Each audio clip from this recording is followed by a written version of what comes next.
Paano magpalit ng piston set o block set ng Kawasaki TD40 grass cutter?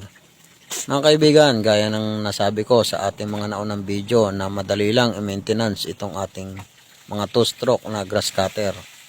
Dahil nga konti lang ang babaklasin dito at hindi masyadong hassle at hindi ka masyadong malilito. Dito ay pinas-forward ko lamang ang ating video para hindi kayo masyadong mainip sa panonood mga kaibigan. Dahil sa pagtatanggal naman itong mga cover na ito at saka mga tambutso o kaya karburador ay madali lang naman po kaya hindi kayo mahirapan.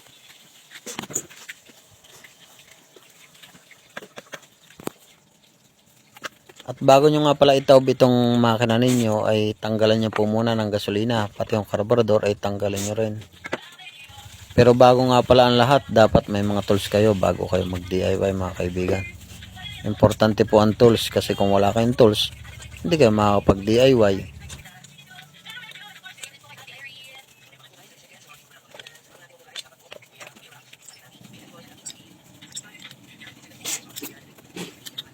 Yung block nga pala nito ay mukhang okay pa. Bala ko sanang bilhan na lang ng piston set.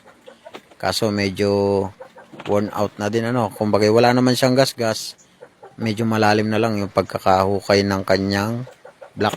Kaya ang iniisip ko kung bibilhan ko rin ito ng piston set ay baka mahina rin ng compression. Kaya naisipan ko na lang na bilhan ito ng isang set na block set. Sa pagkakabit nga pala ng piston, may mga marker po yan. Dapat yung marker ay nakatapat sa exhaust. Ngayon kung nasa ibabaw yan, dapat nakaharap sa inyo. Ngayon pag nasa ilalim naman, nakaharap dapat yung marker sa kabila.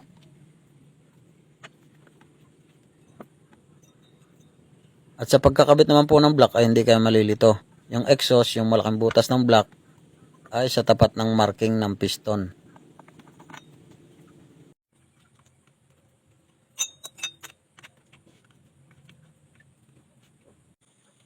At ito po, binubuo na natin.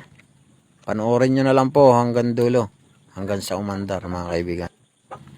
Ito po mga cover na to. Madali lang po naman ito. Kaya hindi kayo mahihirapan.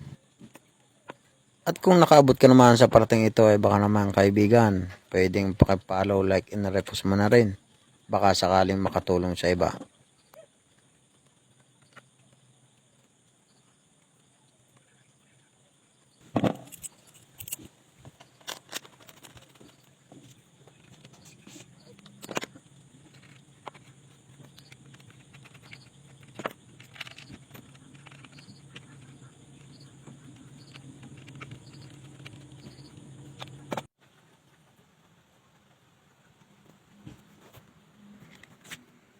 At dito po ay hindi ko muna ikinabit yung clutch lining kasi tetestingin po natin para hindi delikado mga kaibigan.